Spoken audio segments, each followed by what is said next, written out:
Hello, everybody. I am so excited today. We've got Donà here. Donà Isaiah. She's here. I feel very special about this interview because, for one, she's family. So let me go ahead and put that out there on the table. This is cousin, like, you know. But the other part too is this, I think we both kind of feel the same way about health, in that we are trying to achieve health in the middle of all the other things that are going on in the world.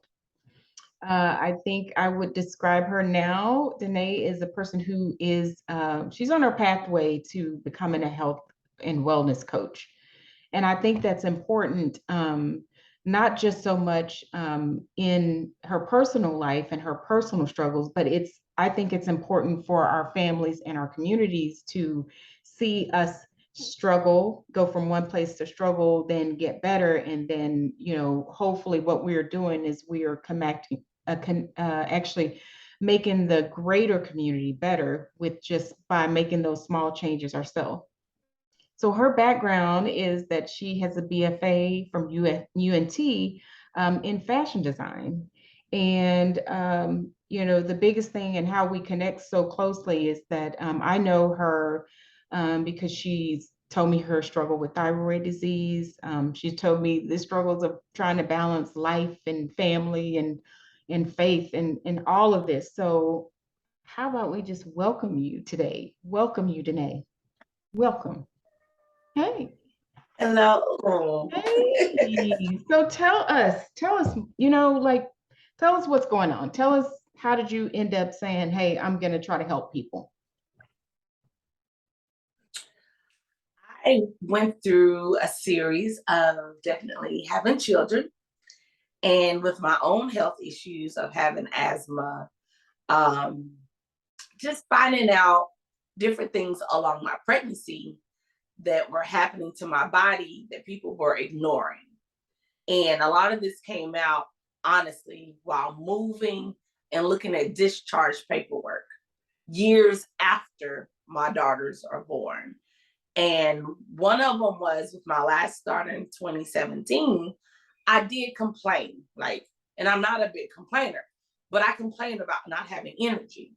And I'm a very high energy extrovert, in your face. Let's go be the life of the party. If no one else wants to be, I will. And I really felt like people were hushing me and saying, "You're pregnant. It's okay." And I kept saying, "This is my second pregnancy. This is not normal for me." So after having all that going through my mind in 2017 into 2019, my doctor was like, "Do you know you have thyroid disease?" And I was like, "Oh, no one has ever said it to me that way." In 2012, someone told me I could possibly have thyroid disease, so I needed to make sure I stay fit or keep exercising. So I've done that, but no one really said I had thyroid disease. And the latest doctor in 2019 was like, "Yeah, you've had it for a while." And I was like, "Oh, I've had two kids." No one said anything. Did all kinds of blood work. Every doctor's appointment, I made it. I was there. I was on time. I still have paperwork from old doctor's appointments. And I'm like, no one said anything.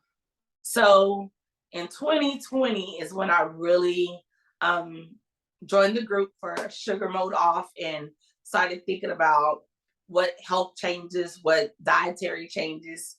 And of course, being a woman of color and loving sugar and loving food and knowing how to cook some things, it took a roundabout way of just having some headaches and having some cravings and just winging myself off of sugar, but in the process of understanding my body.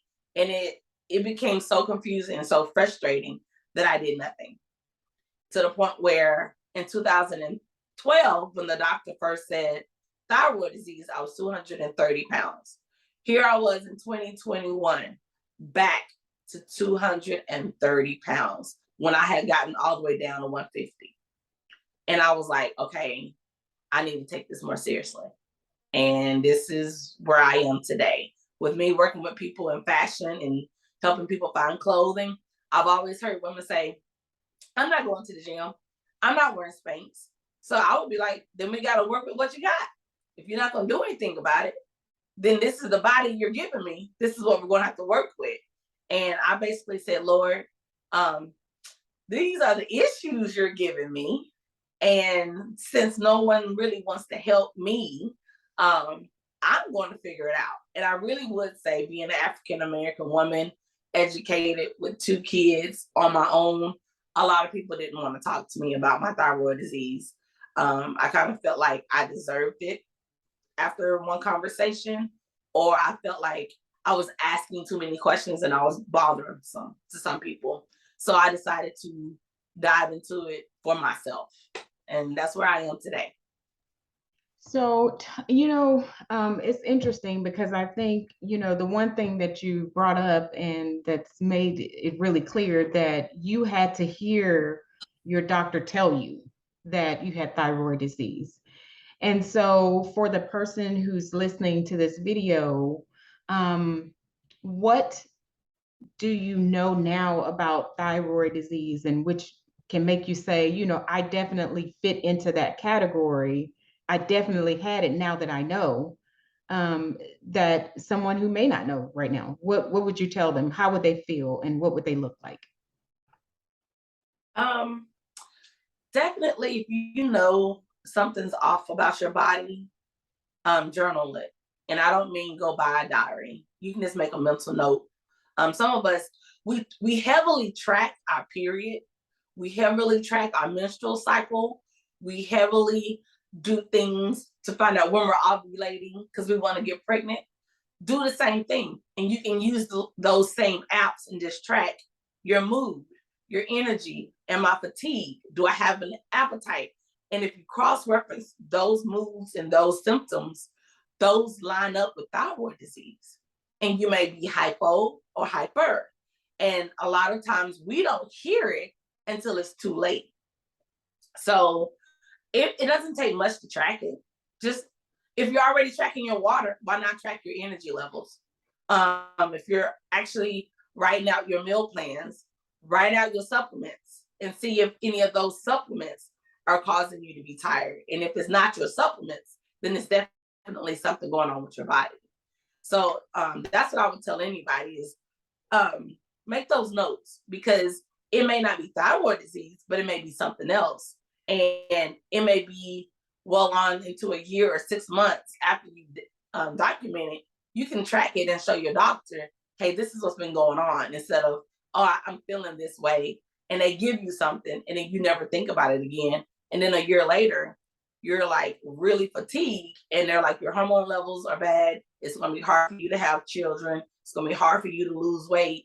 And you felt like all this work that I put into getting a gym membership, getting a trainer, or changing my eating habits could have been tweaked a little differently if I would have noticed my energy level.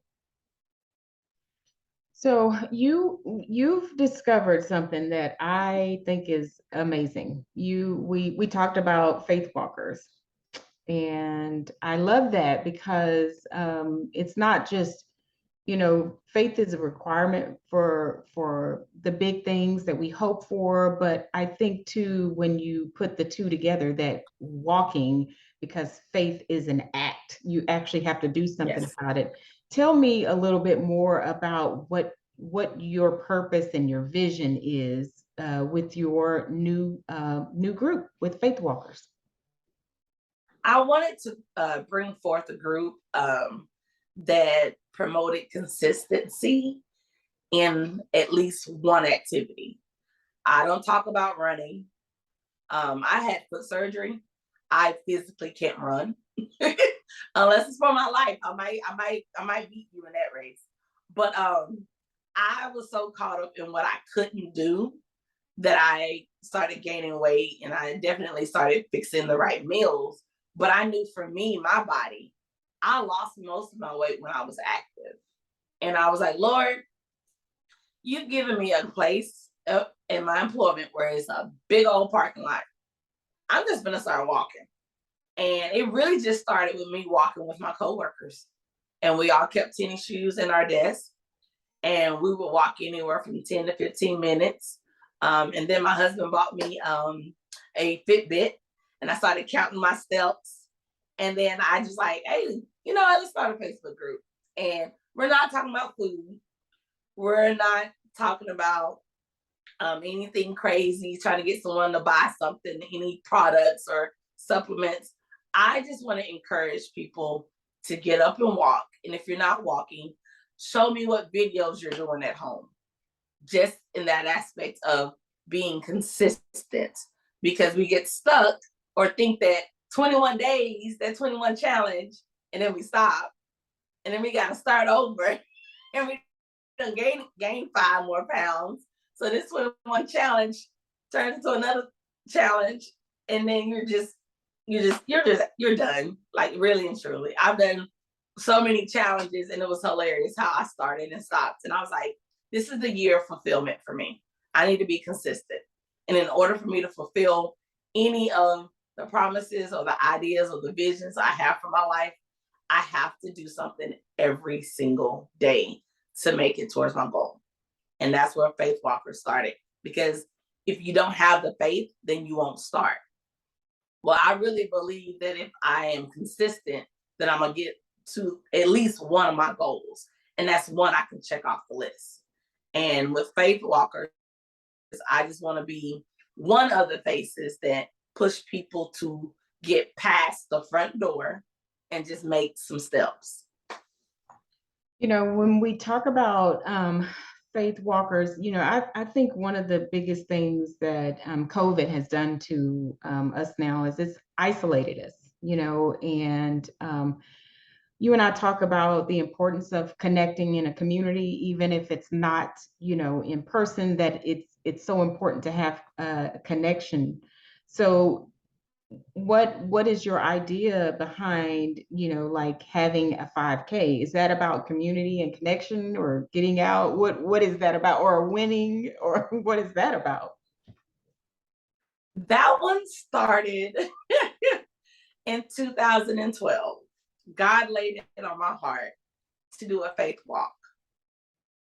And in 2012 into 2013, I found out I had thyroid disease and that I was getting a divorce. And that lovely idea got kicked to the curb. I've always thought about it, really and truly. I would always bring it up. I would journal about it, but I was never in the right headspace to think that a single mom struggling, trying to get herself back on her feet, was the person who should be motivating people. And I don't say that in any regards to any other person. That's just where I was. I was the girl who always did it right. I did my A's and my B's and my C's to get to point A to point B. And, I was like, I did everything right, but here I am now. And this year, I was like, I'm still that girl. The girl gained some weight. The girl has some health issues. So why can't I be the person to tell people about moving? And even when I started reminding myself that I could be that girl, I started to remember that I like to exercise. I like going to the gym. I like having a sweaty glow. That used to be my me time. And I was like, okay, Lord, it's going to take faith. It's going to take faith, and I'm going to walk this out. I don't really know who I'm going to invite, because at first the group, I was just inviting people that God laid on my heart. And then I started inviting more people. And then I started inviting more people. It's just like the more I kept walking and the more I kept talking and being in fellowship with God, the faith turned into confidence, and the confidence turned into commitment.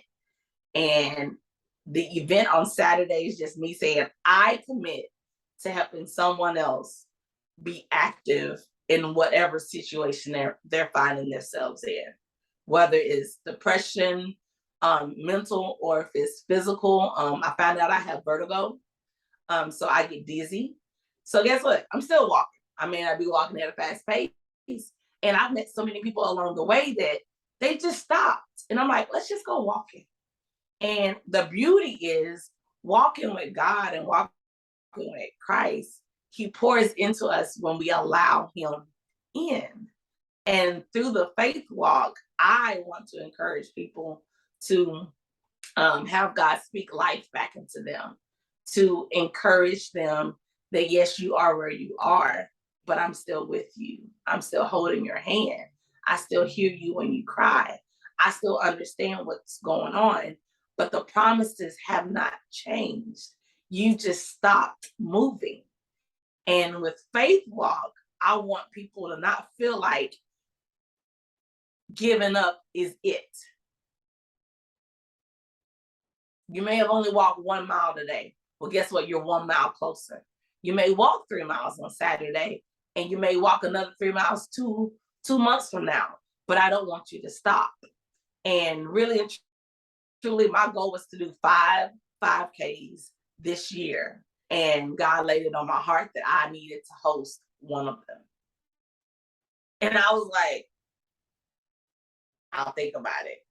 And the more I kept doing the 5Ks, I gained confidence saying I can do this. It may not be on this big grand level, but I can motivate people. I can encourage people. And if nothing else, I can be an example that walking from point A to point B, knowing that I have Christ with me, then I can do it. Woo! You know what? See, because I know whose daughter you are, and I know whose daughter she was. I'm like, girl, don't get me off track. So, for the person who has no clue what a 5K is, what is a 5K? 5K is one of those events where if you go to one, you see all these crazy, happy people in their wonderful workout clothes, ready to run and walk. Honestly, it's just 3.1 miles. That is a 5K. We walk that on average, probably 4 or 5 times a week because it's close to 8,000 steps. And in the beginning of the group, I only talked about steps. I never said anything about a 5K. I was like, hey, everybody, let's do 5 by 5,000 steps by 5 o'clock. Because when you get off work at 5 o'clock, you ain't trying to exercise. And then I said, if 5,000 steps scare you, then do 2 by 2, 2,000 steps by 2 o'clock. Because I put my Fitbit on as soon as I wake up, or I fall asleep with it. So I can track my sleeping habits. And I want my steps counted as soon as I get out of the bed. So that's really how it started. And then it just evolved into, if you can do 8,000 steps by 8 o'clock, do you know you did a 5K? Wow. You've done a whole 5K in one day. And then it flipped into, hey, let's see how many miles we can do in an hour. Hey, let's see how many, if you can do half a mile in 30 minutes. Then I started getting them thinking about mileage and converting it that way. And then when I showed my map on the page, it shows I did 5,000 steps. Oh my goodness, you almost did 3 miles. Why not do 3,000 more steps at home while you're cleaning, while you're cooking, while you're running errands? And guess what? By the end of the day, you did a 5K. And I think a lot of people caught on to that. And even my mom, she's doing 5 miles. And I said, uh-oh, you close to a 10K, because a 10K is like 6.2. Uh-oh. So I think my approach was more lighthearted, but the end goal was to always get people to think about a 5K. And here in East Texas, there are so many 5Ks. There's like 5 of them you can sign up for between now and September. Around Burkeville Park, around Legacy, some in Mineola. And the more I really started looking it up, I found activities to get into. And my most favorite one was the autism run. I did that one with some of my coworkers and some of my friends. And some of them have children that have autism. and we connected on a whole nother level. And I feel like even if you're not a part of your community, there is a community that you care about and that you probably would like to donate to. And a lot of them have 5Ks where you can donate towards funding or research. And I think that's where I'm headed, like finding out where I could do more in a community wise. But this very first one really started with me fulfilling a promise and a commitment that I made to God that I was going to help people be active. And it's becoming bigger and more closer to my heart every day. So I'm going to ask the question for the person who's just like, you know what, I've got high blood pressure Hmm. and I cannot walk, it's too hot, you know. So I know that there are barriers and limitations. What are your thoughts to help people who feel like they just can't do it? There are a couple of places. I know here we have Rose Heights and the Glass Center that have an indoor track. You don't have to go outside. And honestly, with even your phone, if you don't want to purchase a Fitbit, just track your steps. It monitors your heart for you. If your doctor was listening to you ask that question, he would be like, it would be good for your heart to do a couple of laps. And you can just start with 2 laps a day. And don't worry about doing 8 or 10 laps to get towards a mile or so many. But I think the idea is to just start moving. A lot of things with your heart, it's connected to this body, it's connected to this temple. And honestly, if you do 30 minutes of any cardio or any activity, your joints feel better. And if your joints feel better, I'm sure your heart is happy because every time you go to take a step, your heart isn't working as hard to move your body. And that's what I would tell that person. I'll go walking with you. We can find an indoor track, find someone that will help you find an indoor track, and start at the mall. Just walk inside of the mall and do it once a day. And you're in a cool environment. You're still around people. But just those little baby steps is all that you really need just to keep your heart happy. Because the moment that your heart isn't moving and pumping regularly is when you could have a blood clot or something happen with your heart because your blood isn't pumping at a consistent rate. And that's what a lot of us are forgetting, even with our legs. We have veins in our legs. And a lot of times we get blood clots because they're not moving and we're not showing them the same love we're showing our heart. So they all work together. And I would just say, take your baby steps and just walk around the indoor track or walk around on the inside of a mall. Okay, I know you're balancing life, but I've got 2 more questions. One is, what benefits have you seen just by walking? I'm more active with my kids. And I say that because within having foot surgery in 2019, it's been a weird ordeal of learning how to apply pressure again on my foot without crutches or a walker. And honestly, last weekend we played together on scooters. I have not been on a scooter since 2015. And even that was so much fun. Like just being active and taking my baby steps. I've been able to connect with my children at the park.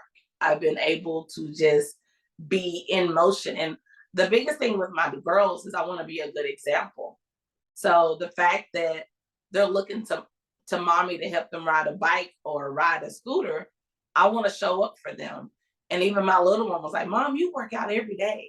Mom, you go walk it every day. And I was like, yes, so that I'm active and I'm ready to play with you. And she gave me the biggest hug and the biggest smile.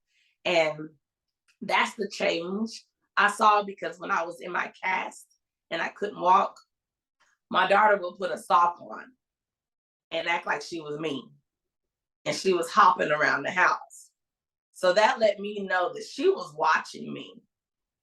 big time. And I was like, okay, so she's gonna emulate me when I'm down. I need her to definitely do what I'm doing when I'm up and I'm moving and I'm successful or I feel my best. And she loves to run around and play now, and I don't want to lose that. So that's the change I've noticed. Just being able to play with them on their bikes and their scooters, and I don't have a cast or a walker or crutches. Okay, last question. No, you got to go. But so I think I still look at you as a baby cousin. but but the big thing is like, I think we all can look back on ourselves and say, that we've transformed. You've obviously grown and you're doing something different with your body and challenging yourself with your faith and walking and everything. What would you tell your younger self? Now that as much as you know right now at this age, what would you tell your younger self? That it's okay when your plans change. Because I am definitely at a different place. And I can say I was fortunate enough in college to read a book that told me that no matter where I was, God was with me. And that is held on. I've held on to that. But I would definitely tell my younger self, it is okay if your plans change. Because I was a planner, I graduated early, I mapped it out, I knew what two schools I wanted to go to. And if my mama said no, I had a backup plan. And yeah, I got to college and things changed. And if you look at my transcripts, I took 2 years out of school because I didn't know what to do. I almost didn't finish with my degree. And it took a good minute for me to figure out that, well, this is where you are. Let's keep moving. And I did finish. But I would definitely tell myself, girl, it is okay if your plans change. Woo, okay. Well, I want to know, how do people get in touch with you? How do if they want to be a faith walker, how do they do that? If they want to show up for the 5K to support you, how do we do that? Right now it is all on Facebook. So you can DM me. I'm not hard to find, but it looks like Donà, but it's Dona Isaiah. And once I'm not on my phone a lot, but I look at my phone a lot. So DMing me or hitting me up on Facebook, I'll see it. I have all my notifications open because at first I wanted to keep it small. And then I was like, that's selfish. If I was just doing a 5K for me, yay. But I'm not. So yeah, everything right now is through Facebook, and I'm not hard to find. And then Faith Walkers, all you have to do is ask for an invite, and I'll let you in. And all of the information is on there. But once you call me, I'll give you my Cash App or my Chime is $15. It's at the Darden Harvest Park here in Lindale, Texas. And it's open. It's a free park. It has free parking. And the only real reason why you're paying the little fee of $15 is because I feel like everyone deserves a medal for showing up for their life. And it's not like a medal saying that you participated. No, you showed up. You showed up with the intent to say, God, I'm giving it to you. I don't know what to do with it. So I'm going to walk with you with the intent to figure it out. And that's where you can find me. Okay. Well, thank you so much. Thank you for saying yes. I know you were like, girl, but I think what you're doing is amazing, because I think at the end of the day, it's really about, taking our little selves and figuring out how we can help somebody else. And you figured it out. So thank you for saying yes to the interview. So I feel like I kind of twisted your arm and say, please. Thank But you thank for you. twisting. Thank Yes. you. Well, thank you. I've never written a bio before, so that was interesting. Well, now you got one. Now you've got one. And so when somebody asks that you've got it. So I just appreciate you. I love you so much. I And love you. we'll talk soon. Well, just in a second, okay? All right. All right.